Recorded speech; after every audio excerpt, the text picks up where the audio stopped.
Today we're gonna do a very interesting experiment. I'm super excited about that because that's something I wanted to try since the iPhone 15 was announced. You probably have heard that from left and right, the new iPhone 15 with the S-Log and all that cool stuff. And to be honest, the video didn't change that much. I have upgraded to the iPhone 15 Pro from my iPhone 11 Pro, and the videos basically look the same.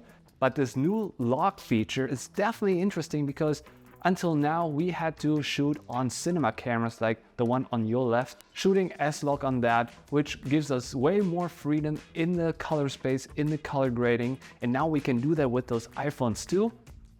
Interesting. But now I want to see how good is it with green screen footage, because there it's really important to have a high bitrate, to have a lot of color information, and we're gonna see if this iPhone 15 is actually capable of bringing good results. By the way, this video is not sponsored by Apple. I wish it was, but I bought this iPhone 15 by myself for $1,700 and some change, so rich. It was time though. This iPhone 11, it was time for an upgrade.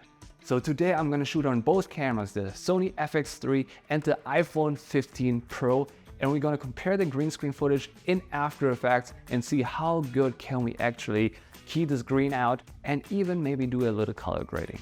So let's get to it and let's set up those cameras. It's also the first time for me shooting S-Log on my iPhone. I heard it takes a lot of storage, so let's keep those shots short. First I'm gonna set up my main camera, making sure it has the highest bitrate possible, and then we're gonna go back to the iPhone. So the highest possible quality on the Sony FX3 is the XAVC HS 4K. Then I'm gonna go to my bitrate, which is 280 M422 10-bit. That's the highest I can go, and now we're gonna set up the iPhone. So the first cool feature is it has this little action button here, and now the camera is just on, which is awesome. Now I have here on the top left, it says ProRes Log. ProRes is not supported in ProRes 4K at 60 frames. It's only supported when recording to external storage device, which I don't have. So I'm gonna go away from 60 frames because 24 frames is what I want anyways. We have already this S-Log or this log look. It's very gray, very interesting, and we'll see how it's gonna look in the end. I can only record 72 minutes on this device. I bought the biggest storage possible, which is halfway full from my old phone, but we're gonna see how it goes. Definitely already looks pretty interesting. So now let's shoot the exact same shot in the exact same time with both of those cameras. Let's go. So while I'm setting those shots up, I already realized a few upsides and downsides on those two cameras specifically. An upside for the iPhone definitely is that it is connected to my Apple Watch. And that means I can see myself, I can frame myself better, or adjust the camera, I can see it from here. With the FX3, I have to hope that I'm gonna be in focus, judging the flip screen. So that's definitely a plus for the iPhone. But of course I know that I could use a secondary monitor or maybe even my iPhone, hook up to my camera so I could see myself as well. But definitely a plus side for the iPhone. Downside is there is no additional settings on the iPhone. I cannot adjust the exposure, the aperture or the shutter. I cannot adjust the white balance, which is indeed a big deal because if I try to match the iPhone footage with other footage, I definitely want to have the same shutter speed and the same white balance, which I cannot adjust. The good thing is we're shooting in log, so we're gonna have more freedom in post, but it's still, shooting in log and shooting raw are two different things, but we'll see how far we can get with this iPhone footage. Let's go. So I'm just here shooting on my FX3 some green screen footage, and later I'm gonna key myself out and put some ridiculous background behind me. Now we're gonna do the same thing for the iPhone. This is a green screen test for the iPhone 15 Pro in S-Log, and I hope the results are gonna be good because I wanna use this iPhone 15 for my professional filmmaking work. And cut, and cut, and that's it for the shoot. I hope the results are going to be good. I obviously know the green screen is not perfectly lit the way it should be. I know there's some wrinkles. I wanted it to be not perfect because I know what a real camera is capable of, and I want to see if an iPhone can also key that out perfectly. But we'll see. Let's go upstairs in my office and try to key this wonderful footage. Let's go. So now we are here in After Effects, where I usually do my green screen keying and any kind of compositing. I know you can do these things in Blender too, but I rather do that in After Effects. So the first thing I do obviously is importing my two sequences. One shot on the FX3, the other one on the iPhone. So now I have them both in here. And I'm gonna start with my FX3 footage first, because that's a great comparison, because I usually do green screen with that camera, so we're gonna see how it goes. So I'm just gonna drag and drop my FX3 footage onto a new composition, so all the settings should be aligned. By the way, I'm using the newest After Effects 2024. Usually I use the After Effects beta, but when it comes to a tutorial like this, I can't deal with any glitches or anything. So anyways, let's key this real quick. And in case you're interested, I'm going to show you how I do that real quick. So first thing is I duplicate my layer. I do that with Control D. That's how I have two the same layers on top of each other. Now right click, Effect, go on keying and key light 1.2. Now I'm going to select the green, which is very close to my body. Let's go with this one. You didn't see much of a change yet, but when I turn off the down layer, you see it's already keyed, which is awesome. So we're gonna turn it back on. Under final result, we're gonna go to screen matte. Now we're gonna go a little closer and look at the edges, what they look like, because we're gonna compare this with our iPhone footage later. Already looks pretty good. The green was lit better than I thought. But the problem is, you see how I'm like all grayed out? That's not what I want. I want a clean black and white mask. We're gonna achieve that by clicking on the screen matte and bring those blacks a little blacker.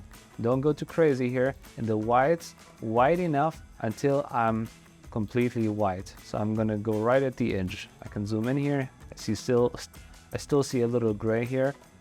So I'm gonna go a little more. Okay, perfect. Now let's look at the edge. It looks very good. If that was a 12-bit camera, but it was only 10-bit, that here would be way more refined and way better. But for most cases, especially for YouTube short films like I do, it's good enough. So the next step is what I do is I roll back, clip roll back. I shrink the edges, I go a little negative space.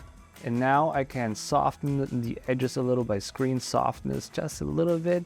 And that's basically my workflow, that's it. That's obviously not it, because I don't want this. I want to have my video back. And the way I do it is, that's why I have those two layers on top of each other. When you see those track mats on the bottom left, if you don't see them, click on toggle switches and modes. And now under track mat, I'm gonna select this little lasso tool and select the upper layer. And perfect, we're done. Just kidding, we're not done. Now when I click on this guy here, it just uses the black and white mask information and applies it to my actual material.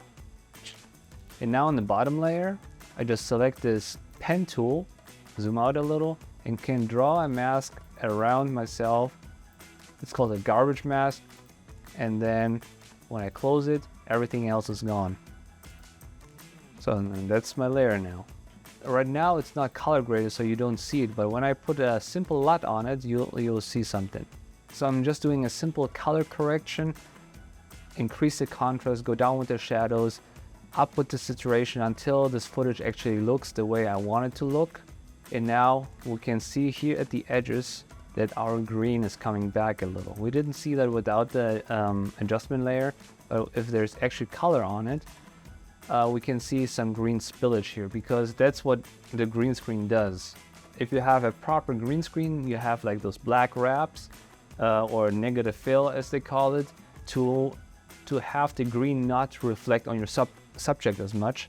I didn't have that, so there's a little effect, and it's called advanced spill suppressor. So we're gonna go on the bottom layer and go back to keying and advanced spill suppressor. and that already suppresses my green on my skin. You can see it here on my skin. Right now it's not green, now it's green, and that already helps. And then when you think you're done, you select your 2 green screen layers and just go on pre-composition.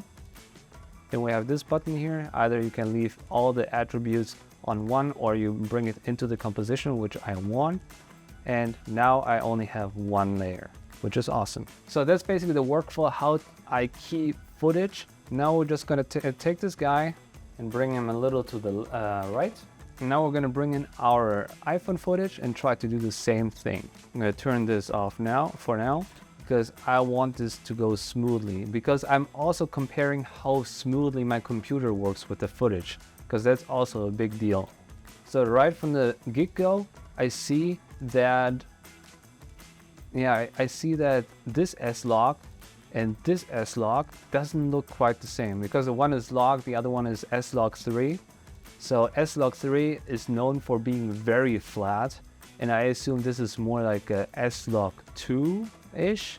So that needs to be color graded a little differently. You don't have as much room to color grade in the end as opposed to S-Log3. That's basically the difference. S-Log2 is just, unsaturated, but S-Log3 is even more unsaturated and no contrast and anything. So you have more space to work with. Doesn't really matter right now. Let's just go with what we have. If we compare those two and bring it to the top, you see this one is not as saturated as that one. Let's go to full quality so we actually see the difference here. Yeah, there's way more contrast here, way more saturation, but that doesn't matter right now. We just want to see how good can we key this footage. And now I'm just going to do the same workflow I did before. I don't know if it's because the log is not as defined, or maybe from this camera perspective the green was lit better, but it looks like right from the get-go, without any settings adjusted, I just selected a green. It looks like a better key. When I go at the edges here, it looks pretty good, surprisingly. I didn't see that coming. Here obviously the green looks a little different, but we're gonna see what it looks like when it's done. But for now, I'm pretty impressed.